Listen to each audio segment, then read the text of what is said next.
नमस्कार, मैं कविता जोशी आप सभी का स्वागत करती हूँ हमारे YouTube चैनल आह्वान पर। आइए सुनते हैं आज शाम की कुछ प्रमुख खबरें।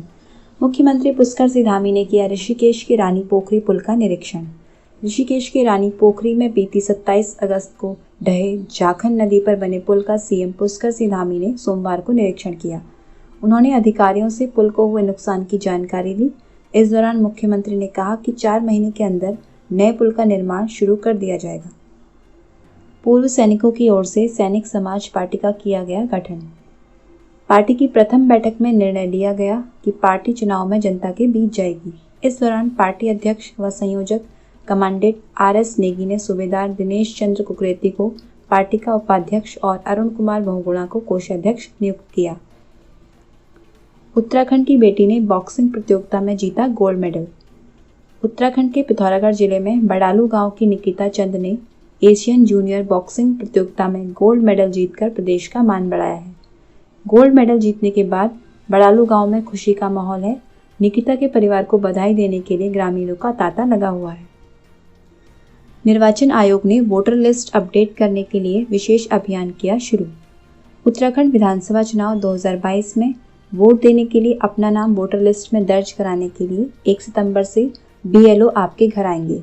इस दौरान 1 जनवरी 2022 तक 18 साल की आयु पूरी करने वाले युवा भी अपना आवेदन BLO को दे सकते हैं।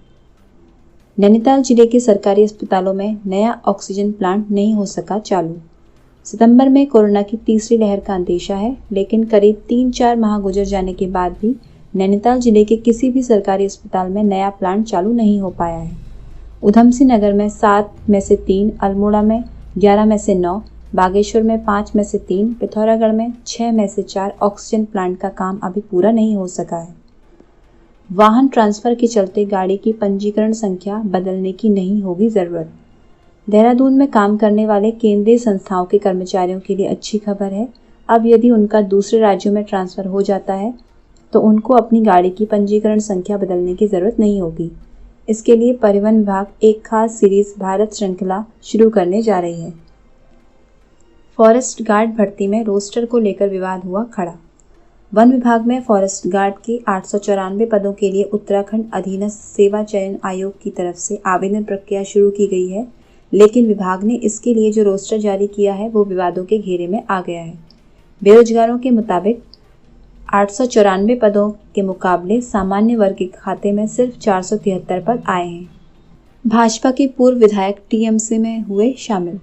पश्चिम बंगाल विधानसभा चुनाव के बाद भाजपा और तृणमूल कांग्रेस में टकराव जारी है। इस बीच सोमवार को बंगाल भाजपा को बड़ा झटका लगा है। पार्टी के विष्णुपुर के पूर्व विधायक तन्मय घोष सोमवार को TMC में शामिल हो गए। वह चुनाव के पहले TMC छोड़कर भाजपा में शामिल हुए थे। कांसरो रेंज में रेलवे ट्रैक पर हाथियों की मौजूदगी कैमरे में हुई कैद। वन विभाग द्वारा लगाया जा रहा सेंसर का प्रयोग सफल हो गया है। यहां लगे कैमरों में ट्रैक कर हाथियों की तस्वीरें कैद हो गई हैं। वहीं सेंसर में भी इसका अलर्ट मिला है। अब वन विभाग रेलवे से समन्वय बनाकर 1 सप्ताह तक इस पूरे सिस्टम को लागू कर देगा, जिससे हाथियों को बचाया एवं ट्रेन हादसों पर रोकथाम लगाई जा सकेगी।